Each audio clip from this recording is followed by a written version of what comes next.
not polite, right? I mean, have you had that one before from a rider? There's a report. By the way, you should know those Uber community guidelines. If you don't, learn more about them. But this one, I'm definitely guilty of. Sign me up. Talking too much, right? Talking too much. So obviously this rider did not like the fact that the driver talk. You really have to know when to talk and when to drive, right? Well, it shouldn't be like just shut up and drive, right? That should not be the attitude of the passenger, of the rider. But you as the driver have to you have to gauge, when do I talk, when do I not talk? Because I find talking, I enjoy it.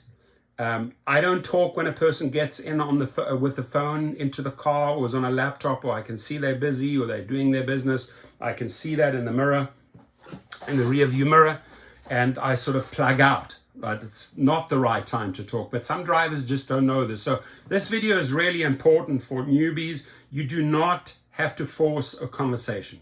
If the rider or passenger asks you a question, hey, how's your day going? How many hours have you driven? It's an invitation to talk, right? Then you're in. And then you can say, oh, great, my day has been going fantastic. How was the restaurant that I just picked you up? And you're in the conversation. Now, getting into the conversation, and there are many videos out there by other YouTubers, by myself, to me personally, my opinion brings you more tips, right? The more personable, the more approachable you are, the more friendly, the more engaging, I find, the more money flows.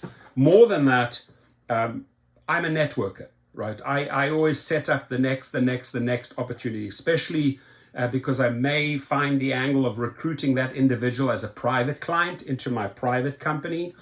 I do like the conversation. I want them to really have such a good time in the car, such a good conversation, that at the end of the day, I can hand them my business card and say, hey, if you are ever stuck somewhere, call me.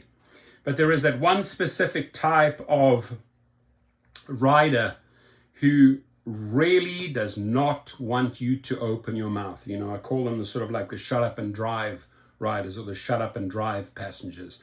And boom, they'll use the first opportunity to ding you, which brings it. Now, this out of 500 trips, 467 5-rated trips. Obviously, you're dealing with a high-profile driver here who likes to network, and probably the majority of his riders and passengers enjoy his personality. Once in a while, you will, however, find this, right? So let me know if you are a talker, or if you're one of those like silent ones. For me personally, the talking, the yapping, which I do a lot in this channel, right? I have a big mouth. I own that.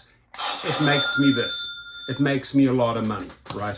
I always shoot for the tips after the trip. I always network. I always have my business cards in my wallet, and boom, boom, boom, boom, boom, I'm setting up the second, third, fourth, fifth opportunity. That's my personality.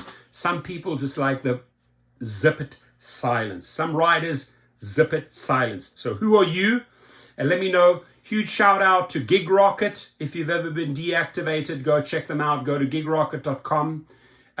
Huge shout out to displayride.com. Huge shout out to legalrideshare.com if you have been in an accident. Stay safe, my friends, and God bless you all.